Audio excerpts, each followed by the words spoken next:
ఈరోజు west Bengal CM Suvendu అధికారి తీసుకున్నటువంటి ఒక్కో నిర్ణయం, వేస్తున్న ఒక్క అడుగు బంగ్లాదేశ్ని వణుకు పుట్టిస్తుంది. ఓ రకంగా బంగ్లాదేశ్ అష్టదిగ్బంధనం చేసింది.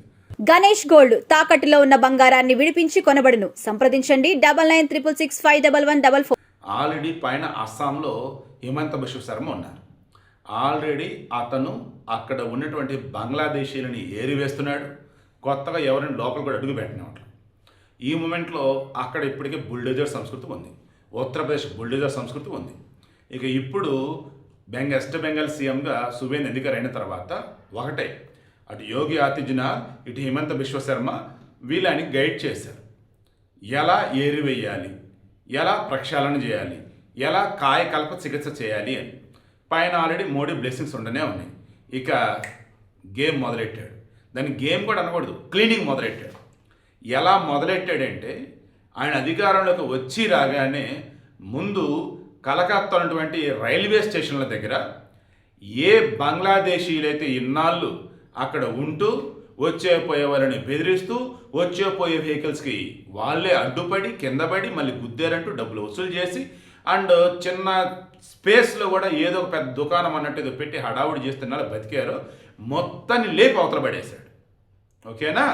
ఇక ఆ తర్వాత ఎక్కడైతే రైల్వే ప్లేసెస్, రోడ్డుకు చెందినటువంటి ప్లేసెస్ అంటే ఓపెన్ ఏరియాస్ ఏవైతే ఉంటాయో ప్రభుత్వానికి సంబంధించి అక్కడ గుడిసెలు వేసుకొని షెడ్లు వేసుకొని అక్రమంగా వచ్చేసి కట్టడాలు ఏవైతే కట్టున్నారో మొత్తం లేపి అవతల పడేశాడు.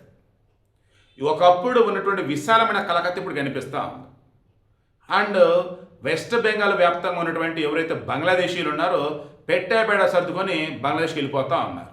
ఈ మూమెంట్లో మాట చెప్పాడు బోర్డర్ సెక్యూరిటీ ఫోర్స్ వాళ్ళకి, ఎవరైతే వెస్ట్ బెంగాల్ నుంచి బంగ్లాదేశ్లోకి వెళ్తున్నారో ఎవరైనా ఆపొద్దు, పంపించేశాడు. బంగ్లాదేశ్ నుంచి ఒకవేళ ఎవరన్నా కానీ వెస్ట్ బెంగాల్లోకి రావాలనుకుంటే ప్రాపర్ చెకింగ్లు అన్నీ అయ్యాక లోపలికి, లేదంటే వెనక్కి అంతే అని అన్నాడు.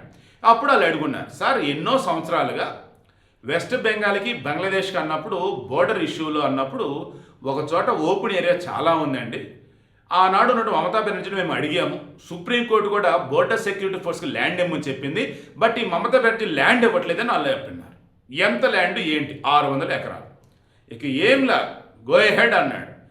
ఎక్కడైతే ఈ వెస్ట్ బెంగాల్కి బంగ్లాదేశ్ మధ్య ఈజీగా అటు ఇటు అవైలబిలిటీ ఉందో, అటు బంగ్లాదేశ్ ముస్లింలు, ఇటు వెస్ట్ బెంగాల్ ముస్లింలు, దాంతో వాళ్ళు ఈజీగా రావటం పోవటం, ఇలా లక్షల మంది బంగ్లాదేశ్లో ఉన్నారు అంటే, వెస్ట్ బెంగాల్లో ఉన్నారంటే ఈ బంగ్లాదేశీలు దానిని ఇమీడియట్గా బోర్డర్ సెక్యూరిటీ ఫోర్స్ వాళ్ళకి హ్యాండ్ ఓవర్ చేశారు.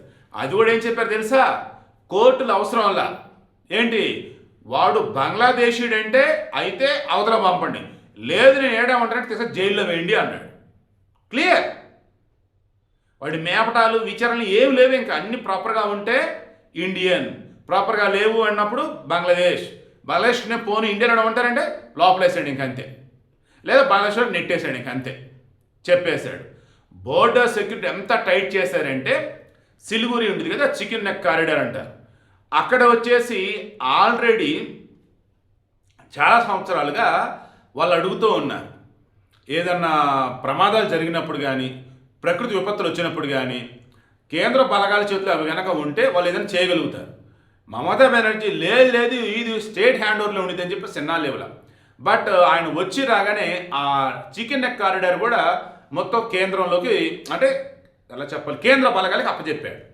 దానివల్ల అటు బంగ్లాదేశ్, నేపాల్, ఇటు చూసుకుంటే భూటాన్, అటు చైనా, 4 దేశాల మధ్య నుండి సిలిగురి కారిడార్, ఆ చికెన్ నెక్ అనేది ఏదైతే ఉందో ఆ చికెన్ నెక్ దగ్గర కూడా పటిష్టమైనటువంటి భద్రత ఇప్పుడు.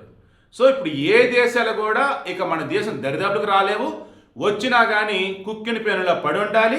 ఇక బయట వాళ్ళు ఎవరైనా మన దగ్గర రావాలంటే రాలేరు, ఇక మన వాళ్ళంటే బయటికి వెళ్ళాల్సిన అవసరం ఎటూ లేదు. ఒకే ఒక్కడండి, సువేందు అధికారి అనేవాడు వచ్చిన తర్వాత అటు కలకత్తాలో వెస్ట్ బెంగాల్ వ్యాప్తంగా ఉన్నటువంటి అక్రమ కట్టడాలు కూల్చేస్తున్నాడు. అక్రమంగా వచ్చి ఎవరైతే వలసలో ఉన్నారో చెక్ చేసి ఇసురు అవతల నెట్టేస్తున్నాడు. అండ్ బోర్డర్ దగ్గర ఫుల్ టైట్ చేశాడు. మిగతా దేశాల వాళ్ళకి సంబంధించేసి ఈ వెస్ట్ బెంగాల్ ద్వారా లోపలికి వద్దాన్ని ట్రై చేసే వాళ్ళని అడ్డుకట్ట వేశాడు. ఎన్నాళ్ళ నుంచో బోర్డర్ సెక్యూరిటీ వాళ్ళు, తర్వాత మన డిఫెన్స్ వాళ్ళు ఎవరైతే అడుగుతున్నారో కేంద్ర బలగాలు, వారికి కావాల్సిన ల్యాండ్ ఇచ్చేశాడు. ఇలా చెప్పుకుంటూ పోతే ఆల్రెడీ అంతర్గతంగా అంటారు దాన్ని, ఇంటర్నల్గా ప్రక్షాళన మొదలైపోయింది. బోర్డర్ దగ్గర ఆల్రెడీ ప్రక్షాళన మొదలైపోయింది. కాయకల్ప చికిత్స అంటారు, అది మొదలైపోయింది. అసలు ఎవరూ ఊహించినంత విధంగా ఆయన తీసుకున్న నిర్ణయాన్ని చూసి బంగ్లాదేశ్ సుస్సు పోసుకుంటుంది. ఎందుకు? బంగ్లాదేశ్లో ఉండి బతకాలంటే వాళ్ళ వల్ల అయ్యేది కాదు. ఇండియాలోకి వచ్చి బతకాల్సిందే. అస్సామా క్లోజు, ఉన్నది ఒకే ఒక ఆప్షన్, ఒక వెస్ట్ బెంగాల్. ఇప్పుడు అది క్లోజ్. ఇంకా మీకు బాగా గుర్తుంటే వాడి పేరు అఖ్తరా ఏదో ఉండే, బంగ్లాదేశ్ ఎంపీ. వాడు రిజల్ట్ రాకముందే ఈ ఫలితాలు ఇవన్నీ కూడా చూస్తున్నప్పుడు ఎగ్జిట్ పోల్స్ మోడీకి ఫేవర్గా ఉన్నాయి, బీజేపీ ఫేవర్గా ఉన్నాయి. అక్కడ కనుక బీజేపీ కనుక గెలిస్తే ఇక మనం బంగ్లాదేశ్ పని అయిపోయినట్టే, ఇక మనం అల్లలాడిపోవాలి. వెస్ట్ బెంగాల్లో ఉన్నటువంటి లక్షల మంది బంగ్లాదేశీలు మన దేశంలోకి వచ్చేస్తారు. ఇప్పుడు వాళ్ళ పరిస్థితి ఏంటి అన్నాడు.